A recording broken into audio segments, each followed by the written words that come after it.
फातिमा की रानी माँ, प्रभु यीशु की माँ, आसरा तू ही है माँ।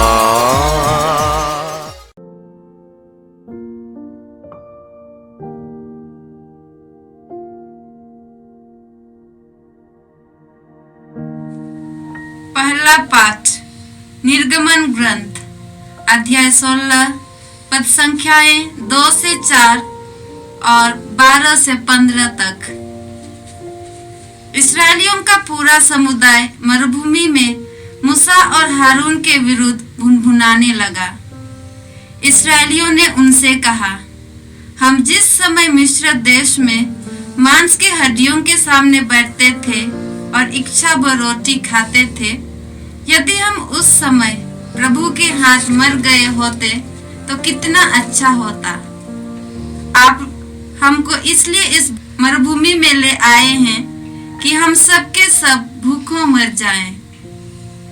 प्रभु ने मूसा से कहा, मैं तुम लोगों के लिए आकाश से रोटी बरसाऊंगा। लोग बाहर निकल निकल कर दिन प्रतिदिन एक एक दिन का भोजन बटोर लिया करेंगे। मैं इस तरह उनकी परीक्षा लूंगा और देखूंगा कि वे मेरी संहिता का पालन करते हैं या नहीं। मैं इस्राएलियों की शिकायतों को सुन चुका हूँ। तुम उनसे यह कहना, शाम को तुम लोग मांस खा सकोगे और सुबह इच्छा भर रोटी। तब तुम जान जाओगे कि मैं प्रभु तुम लोगों का ईश्वर हूँ। उसी शाम को बटेरों का झुंड उड़ता हुआ आया और छावनी भर बैठ गया, और सुबह छावनी के चारों ओर कोहरा छाया रहा। कोहरा दूर हो जाने पर मरुभूमि की जमीन पर पाले की तरह एक पतली दानेदार तह दिखाई पड़ी। इस्राएली यह देखकर आपस में कहने लगे, मानहू, अर्थात यह क्या है, क्योंकि उन्हें मालूम नहीं था कि यह क्या था।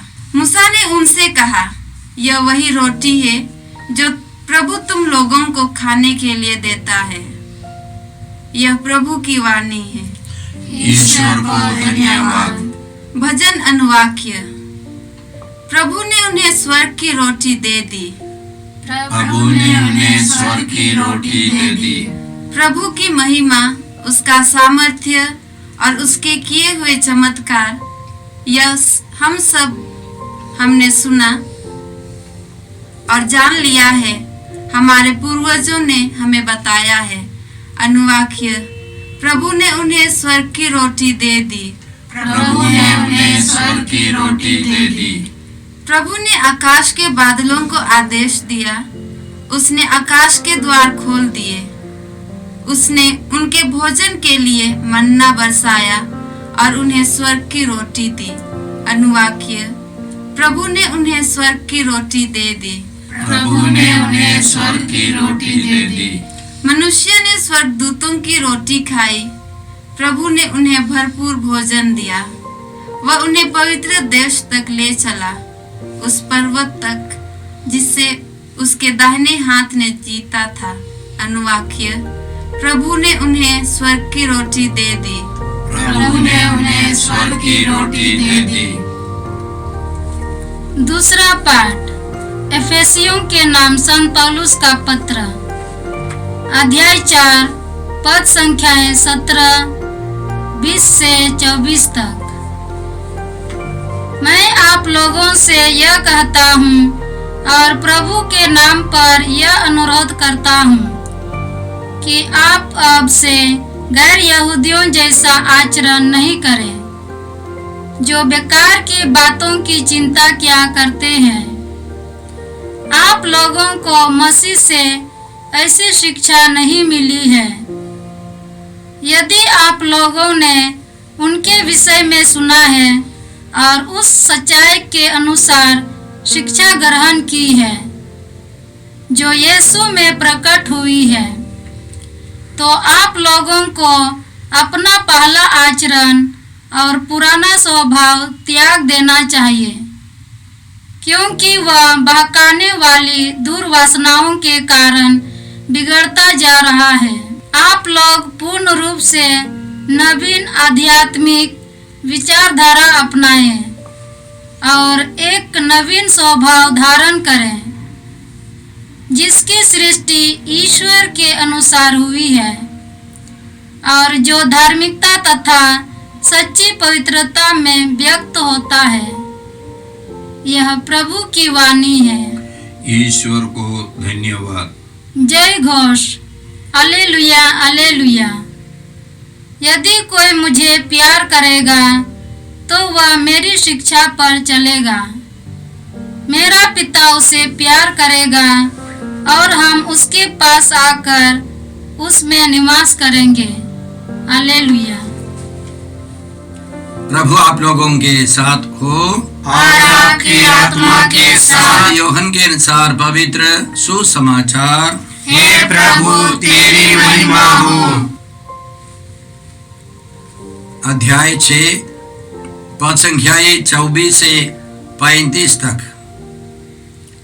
जब लोगों ने देखा कि वहां ना तो यीशु है और न उनके शिष्य ही, तो वे नावों पर चढ़कर यीशु की खोज में कफरनहूम चले गए।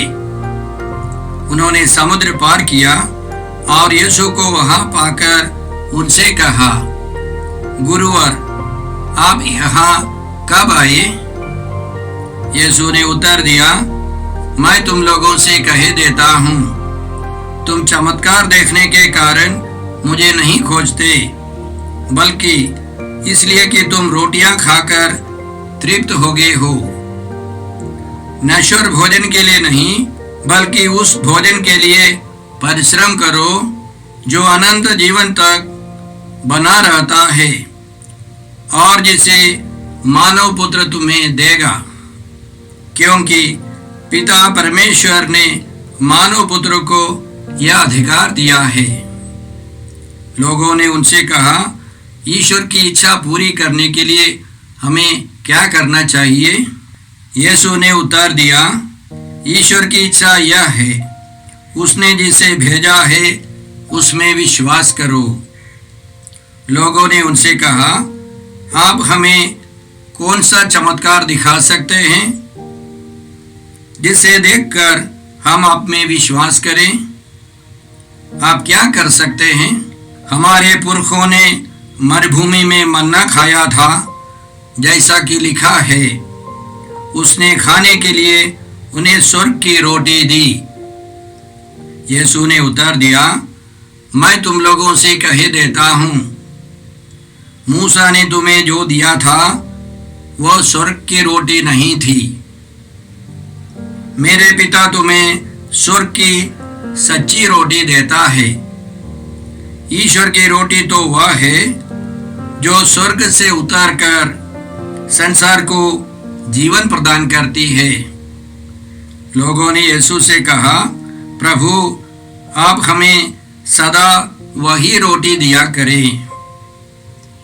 उन्होंने उत्तर दिया, जीवन की रोटी मैं हूँ, जो मेरे पास आता है उसे कभी भूख नहीं लगेगी, और जो मुझ में विश्वास करता है उसे कभी प्यास नहीं लगेगी। प्रभु का सुसमाचार। हे क्रिस्त तेरी स्तुति हो। जय यीशु क्रिस्त में प्रिय भाई और बहनों, आज के पहले पाठ में निर्गमन ग्रंथ अध्याय 16 से हमने सुना कि इस्राएली लोग मरुभूमि में हैं, उनके पास भोजन नहीं है, वे बहुत लाचार हैं, और उस परिस्थिति में वे मूसा और हारून के विरुद्ध भुनभुनाने लगे, शिकायत करने लगे। ईश्वर ने उनकी शिकायत सुनी। ईश्वर ने उनके लिए प्रबंध किया।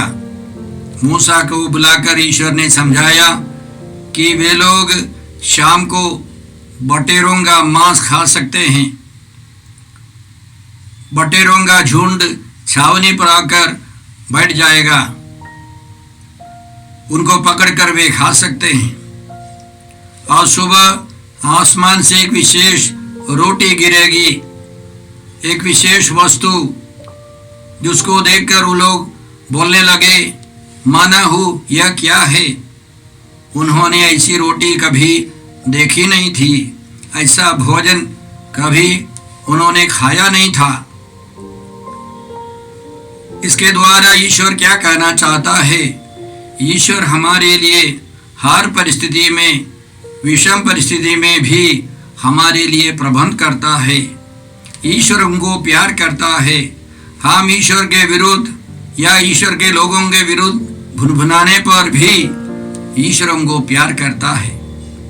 बाइबल का एक मुख्य विषय है, ईश्वर भोजन का प्रबंध करता है।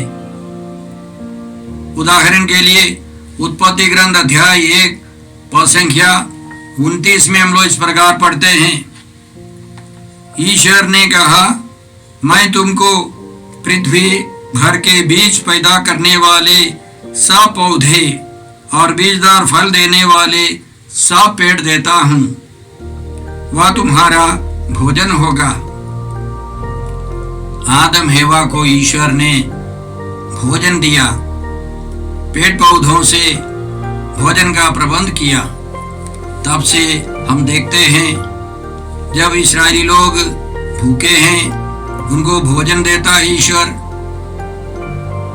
नबी एलिया भूखा था, ईश्वर ने उसको रोटी खिलाई, कौवा के द्वारा रोटी और मांस खिलाया। फिर बाद में एक विधवा के द्वारा महीनों तक उसको भोजन मिलता रहा। इसी तरह नबी एलीशा के द्वारा ईश्वर ने गरीबों को, भूखे लोगों को खिलाया। 100 लोगों को खिलाकर भोजन बच गया। इसी तरह यीशु ने 5000 पुरुषों को, उससे ज्यादा महिलाओं को, बच्चों को सब खिलाया, 5 रोटियों 2 मछलियों को लेकर। सबसे पहले ईश्वर दिखाना चाहता है, ईश्वर हमको प्यार करता है। हम शिकायत करें या ईश्वर के सामने विनम्र रहे, ईश्वर हमको प्यार करता है। ईश्वर के प्यार में कोई कमी नहीं है। दूसरी बात, ईश्वर यीशु के द्वारा दिखाना चाहता है कि ईश्वर भोजन देकर, आनंद भोजन, स्वर्गीय भोजन यीशु मसीह को ग्रहण करने के लिए तैयार कर रहे थे।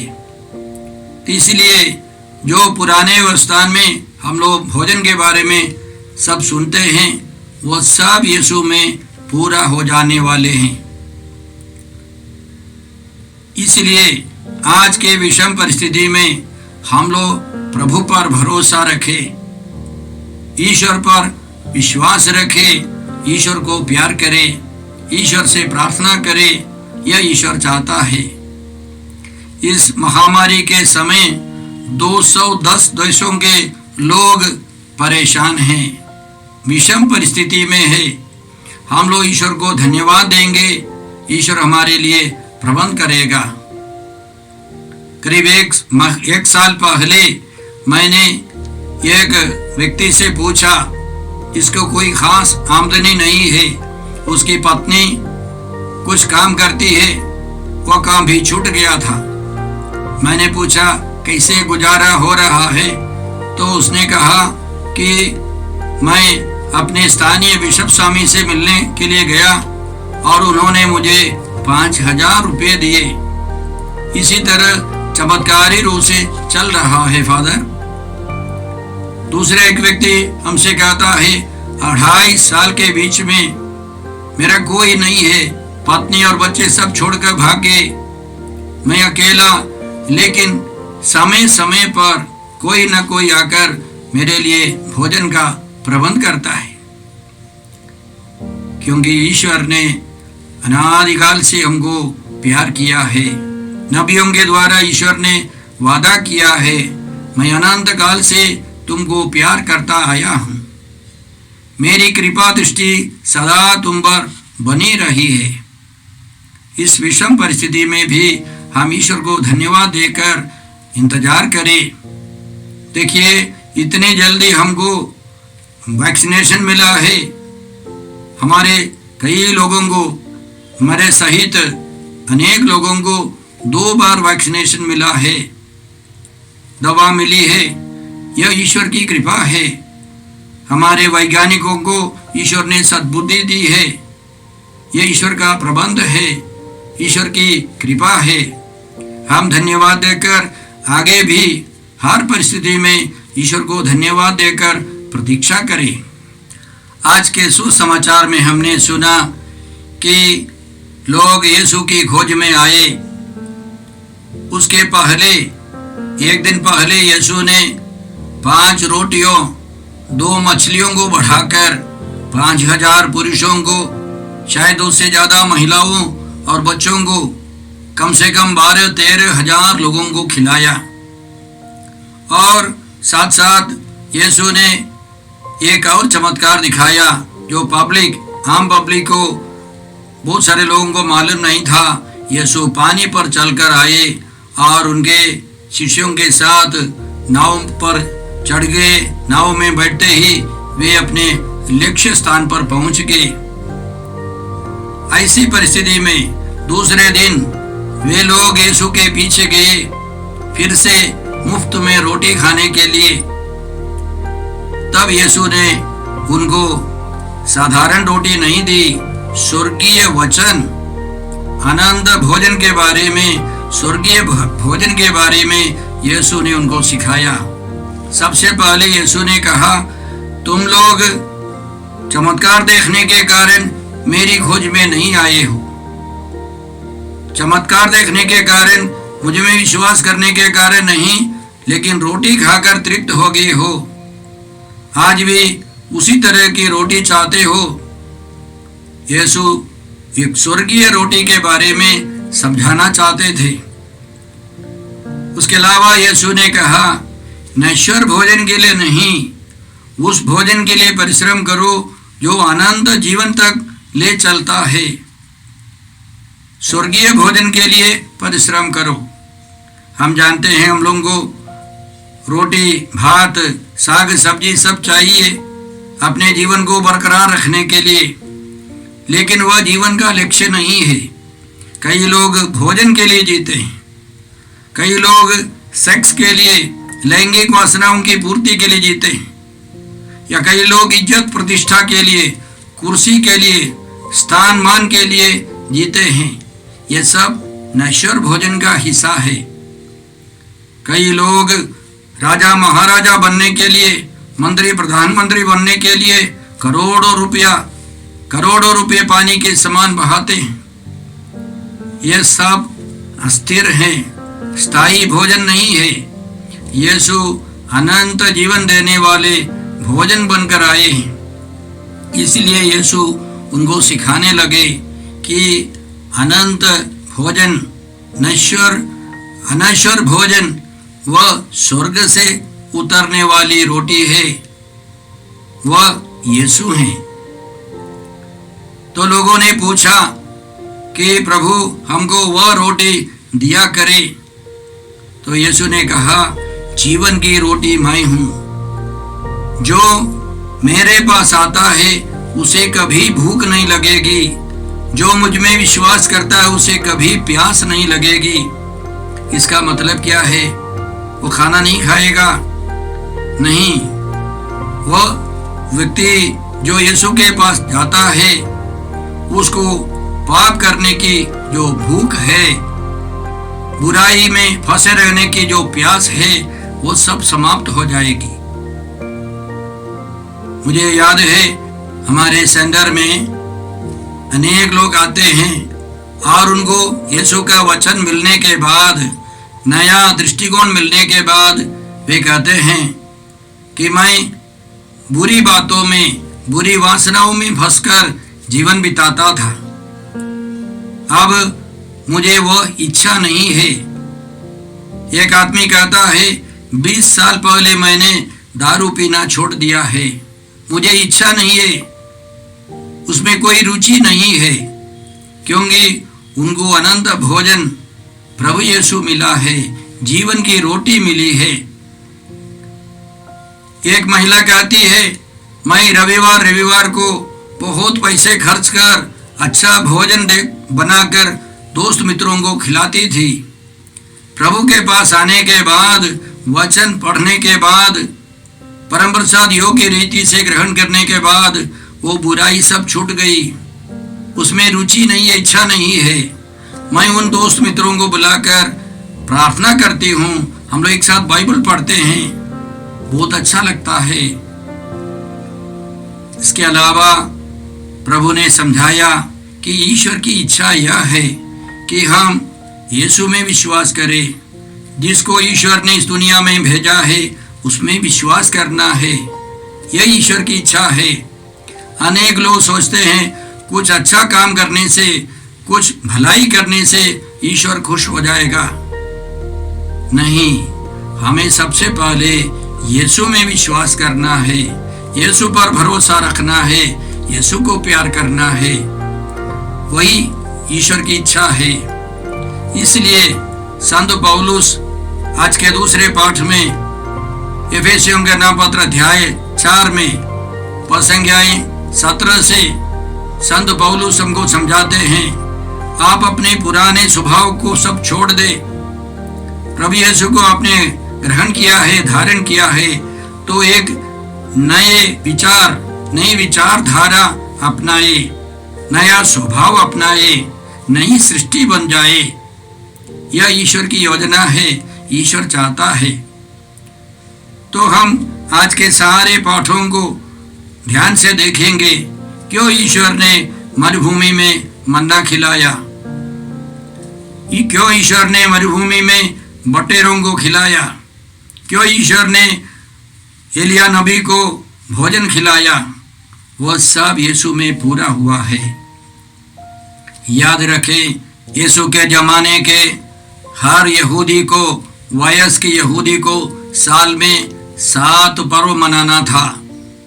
उसमें 3 पर्वों के लिए जाना, यरूशलेम जाकर मनाना अनिवार्य था।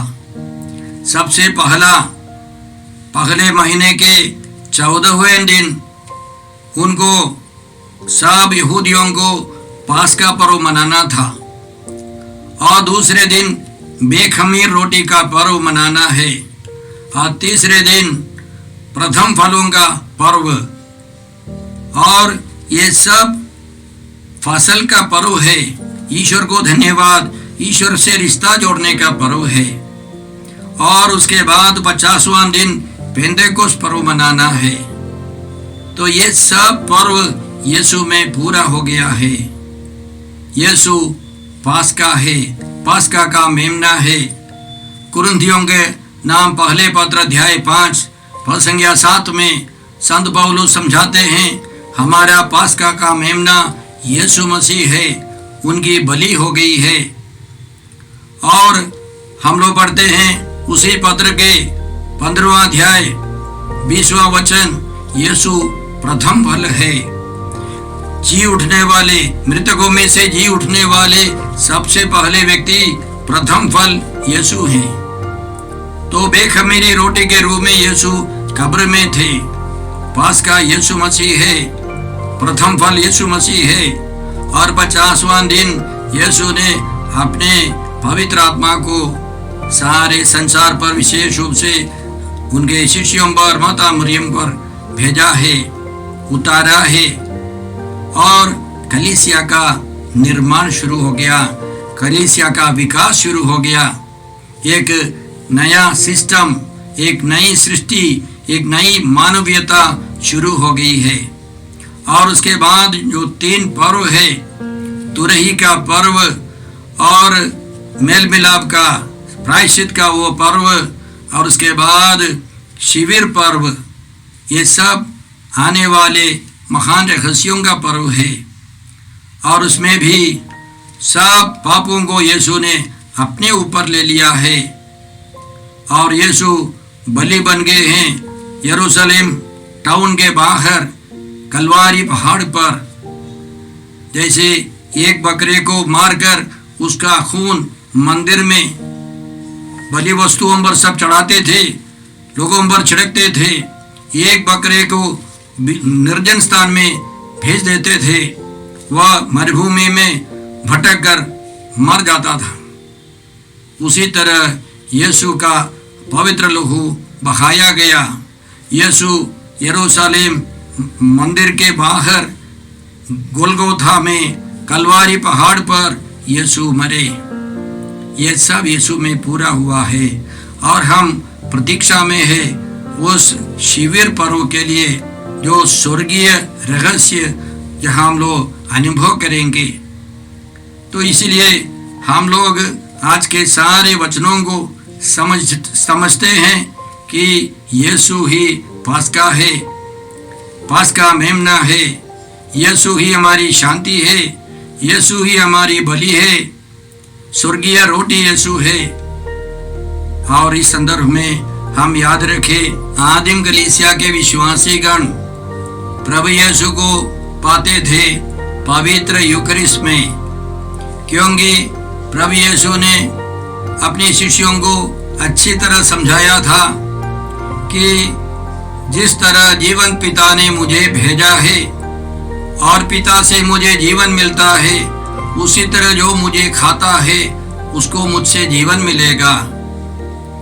जो यह रोटी खाएगा, यह स्वर्गीय रोटी खाएगा, वो अनंत काल तक जीवित रहेगा। स्वर्ग से उतरी हुई वह जीवंत रोटी मैं हूँ। उन्होंने विश्वास किया, योग्य रीति से यीशु के वचनों को शिष्यों के मुख से सुना और योग्य रीति से उन्होंने पुनर्जीवित यीशु के शरीर और लहू को ग्रहण किया। प्रभु यीशु इस दुनिया से स्वर्ग जाने के पहले उनके शिष्यों को समझा कर गए, याद रखो मैं संसार के अंत तक सदा तुम्हारे साथ हूँ। वह वचन के रूप में, संस्कार के रूप में यीशु हमारे साथ हैं, विशेषकर पवित्र यूकरिस्ट के रूप में। इसलिए उन्होंने विश्वास किया। परम प्रसाद ग्रहण करने के बाद उनके अंदर यीशु, पुनर्जीवित यीशु, पिता ईश्वर, पवित्र आत्मा सजग रूप से, सजीव रूप से विद्यमान है, विराजमान है। इसलिए वे लोग यीशु के समान जीवन बिताने का प्रयास करते थे। इसलिए संत पौलुस एफेसियों के लोगों को समझाते हैं कि आपको नई सृष्टि बनकर ईश्वर की संतान का जीवन बिताना है। इन दिनों हम लोग मजबूर हैं, लाचार हैं। हम लोग इंटरनेट के द्वारा, संचार माध्यमों के द्वारा मिसा बलिदान बहुत सारे लोग देखते हैं, सुनते हैं। कुछ हद तक हमको कृपा मिलती है, आश्वासन मिलता है, लेकिन बहुत सारे पुरोहितों, कई धर्माध्यक्षों से मैंने सुना, एक डर रहता है कि यह कोरोना सब समाप्त होने के बाद सामान्य जीवन शुरू होने पर क्या विश्वासीगण चर्च जाएंगे या उन लोगों का उत्साह समाप्त हो जाएगा। हमें प्रतीक्षा रखनी है, विश्वास भरोसा रखना है कि लोग और उत्साह के साथ चर्च जाएंगे, वचन सुनेंगे, योग्य रीति से यीशु को ग्रहण करेंगे। आइए हम आज के सारे पवित्र वचनों के लिए धन्यवाद देकर प्रभु से कृपा मांगते हैं। हर विषम परिस्थिति में भी हम प्रभु पर भरोसा रखें। प्रभु प्रबंध करता है। सबसे अंतिम में ईश्वर ने अपने पुत्र को हमारे लिए भोजन के रूप में दिया है।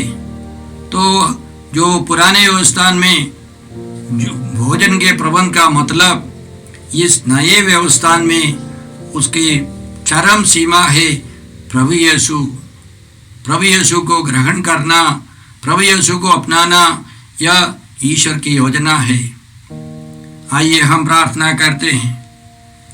हे पिता ईश्वर, हे प्रभु यीशु, हे पवित्र आत्मा ईश्वर, आज के सारे पवित्र वचनों के लिए हम धन्यवाद देते हैं। तू हर परिस्थिति में हमारे लिए प्रबंध करता है। तू हमको अनादिकाल से प्यार करता आया है। हम धन्यवाद देकर प्रार्थना करते हैं कि हम योग्य रीति से तेरे वचन सुने, तेरे पुत्र के शरीर और लहू ग्रहण कर सके, हम तेरी संतान का जीवन बिता सके। हम यह प्रार्थना करते हैं प्रभु क्रिस्त के द्वारा। हमारे प्रभु यीशु क्रिस्त की कृपा, ईश्वर का प्रेम और पवित्र आत्मा का सहचर्य आप सबों को प्राप्त हो। आमीन। जय यीशु क्रिस्त में प्रिय भाई और बहनों, प्रभु यीशु ने हमें आदेश दिया है संसार के कोने कोने में जाकर सारी सृष्टि को सुसमाचार सुनाओ। सुसमाचार सुनने के लिए और सुनाने के लिए एक अच्छा मौका है। आप कृपया इस चैनल का सब्सक्राइब करें, लाइक करें, शेयर करें, बेल आइकन दबाएं ताकि यहाँ की नई वीडियोस की सूचना आपको मिलती रहेगी। साथ साथ आप दूसरों को भी प्रेरणा दें इसका सब्सक्राइब करने के लिए। याद रखें, कल के मिसा के दैनिक पाठ और उस पर टिप्पणियाँ आज ही दोपहर के बाद हम लोग अपलोड करते हैं। कृपया आज ही उसको सुनकर कल की तैयारी करें। प्रभु यीशु आपको और आपके परिवार को 100 गुनी आशीष देंगे। जय यीशु।